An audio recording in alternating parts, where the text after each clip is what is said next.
Les amis, nous sommes potentiellement sur la meilleure CAN que moi, personnellement, j'ai vu depuis que je suis né. Je vous jure que ce soit au niveau phase de poule, l'intensité qu'il y avait dans les matchs, le nombre de buts, les scénarios dingues, la CAN n'arrête pas de nous surprendre. La Côte d'Ivoire qui est en train de vouloir nous faire mais une dinguerie pas possible. Quand je regarde sur tous les scénarios, il s'impose aujourd'hui, je pense que c'était aux prolongations face au Mali, 2-1. Quel match, les gars, quel match!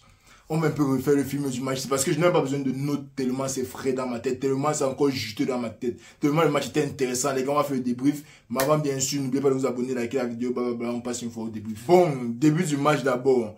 Je pense que c'était Cotonou, oui. Cotonou, 5e ou 10e minute de jeu. On tire le ballon, ça tape sa main. On siffle le penalty. On part voir là-bas. On revient en disant qu'il n'y avait pas penalty. Bon, je vais vous chercher l'image et vous mettre ça ici. Mais si vous voyez de là où le gars a tiré le ballon, c'est de là qu'on voit le hors-jeu. Parce que les deux déviations qui viennent après ne sont pas volontaires. Du coup, on prend le hors-jeu à la première frappe qui a mené la balle au deuxième joueur. Donc là, il n'y avait pas penalty, on est d'accord.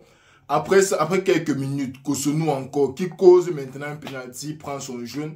Penalty raté par le Mali, très bel arrêt de Fofana, mais le penalty qui n'était pas le meilleur penalty non plus. Très bel arrêt de Fofana. Le match continue à 0-0. Cotonou qui donne encore un coup franc devant la surface. Deuxième carton jaune, carton rouge. Mais les gars, les Ivoiriens étaient tellement mal partis. Et le pire, c'est que pendant le temps, c'est parce que le deuxième carton rouge est arrivé vers la 40e. Mais pendant le temps, si la Côte d'Ivoire qui nous montrait vraiment mais rien de plaisant, il n'avait aucun argument. Comparé au match contre le Sénégal, c'était le jour et la nuit.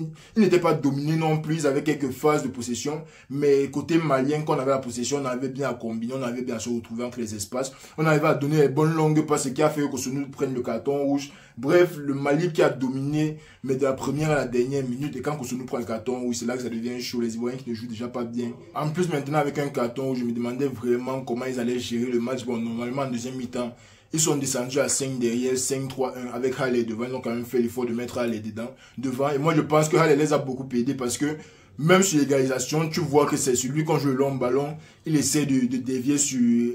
j'oublie toujours le nom là, Adingwa, un truc comme ça, j'oublie le nom du petit là, mais le petit là aussi, j'ai dit ça dans le dernier match qu'il est entré, il était très remuant, il proposait le jeu, et il est arrivé aujourd'hui, il a marqué son but, mais en deuxième mi-temps, c'était vraiment les Maliens qui essayaient, ils essayaient et réessayaient, ils ont fini par avoir leur but. Maintenant, la Côte d'Ivoire a fait, parce que moi je pense que le Mali a bien géré leur match. Le Mali, ils se sont contentés de chercher le but. Quand ils ont eu le but, ils n'ont pas reculé, ils ont essayé de mettre le deuxième. Mais arrivé dans les 5 dernières minutes du temps réglementaire, ça sert à quoi d'envoyer les joueurs devant si derrière même tu n'es pas en sécurité? Ce n'est que normal que vous commencez à reculer un moment, surtout dans les 5 dernières minutes, le Mali qui normalement a reculé. Et sur un ballon, mais ballon désespéré en attaque, Sébastien Haller qui tête. Le petit apprend le ballon, un crochet, deux crochets, et puis c'est la chance de ceux qui osent donner la passe à Fofana. Ils ont tenté deux déviations encore une fois. Il a mis le ballon dedans, les Ivoiriens. Mais donc dès que ça arrive comme ça, tu sais déjà que les gars sont en train de nous préparer un piège. Il n'y a aucun moyen que les gars, s'ils viennent comme ça, ils ne font que faire les émotions fortes, ils font que faire des rebondissements dans leur match. Et ils ne veulent pas parler quelque chose. Arrivé aux prolongations, le scénario a continué. Les Ivoiriens, quand même, quand ils ont pris le carton rouge, c'était clair que les gars visaient seulement les pénaltys. Les gars attendaient, ils visaient les pénaltys, Même pendant les prolongations, ils ne faisaient que défendre, perdre le temps. Défendre et perdre le temps encore jusqu'au but. Le but d'abord qui arrive de Diakité qui a eu une faute, qui a failli donner un carton rouge. Diakité qui était très chanceux de ne pas prendre le carton rouge sur la faute là. Mais je ne sais pas, les gars.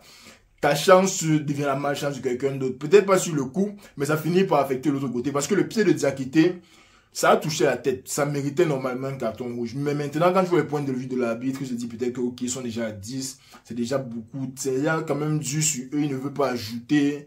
Il ne veut pas ajouter la difficulté. Il ne donne pas le carton rouge, il donne seulement le jaune. Le joueur là qui se retrouve à marquer le deuxième but. Et bon, il finit par prendre le rouge. Mais Diakité qui se retrouve quand même à marquer le deuxième but pour la victoire ivoirienne. Donc vraiment, les Ivoiriens, moi je crois de plus en plus au projet. Je pense que cette année, c'est votre année d'avoir votre shonen, votre film. Et moi, je trouve que c'est une bonne chose pour la scène du football africain. Parce que même quand tu joues au FIFA, on ne parle même pas de la candidate. C'est comme si on n'existe pas. Donc s'il faut les matchs comme ça pour montrer aux autres que le football en Afrique, ça peut être plus intéressant que prévu. Moi, je suis pour. Après, l'équipe qui gagne, c'est bien pour eux. Parce que les Ivoiriens, quand même, ils ont montré beaucoup de cœur. L'ambiance dans le match était là. Certes, ils ont pris un carton rouge un peu tôt, mais ne se sont pas laissés décourager par ça. Ils ont eu un plan de jeu qu'ils ont respecté.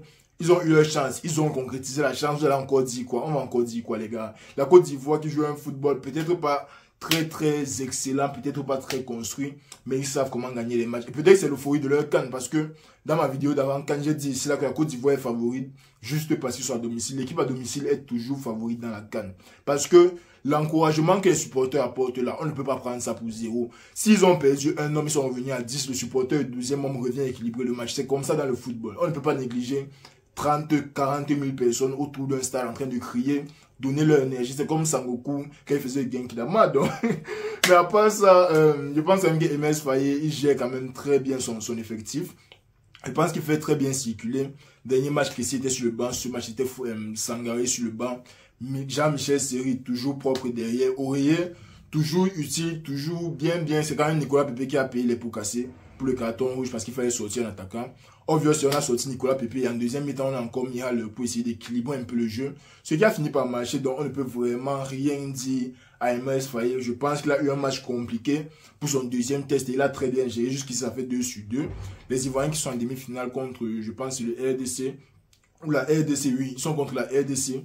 Donc on va voir comment la demi-finale là se passe. Je ne vais pas regarder le prochain match quand même, parce que je risque d'avoir 2 ou 3 obligations. Donc on va se prendre demain pour le derby de Madrid, les gars. N'oubliez pas bien sûr de vous abonner, liker la vidéo. Le week-end, c'est qui sera très chaud. Bon, qui est déjà chaud, mais j'espère que demain on aura aussi une victoire du Real. Abonnez-vous, likez la vidéo, on est ensemble les amis.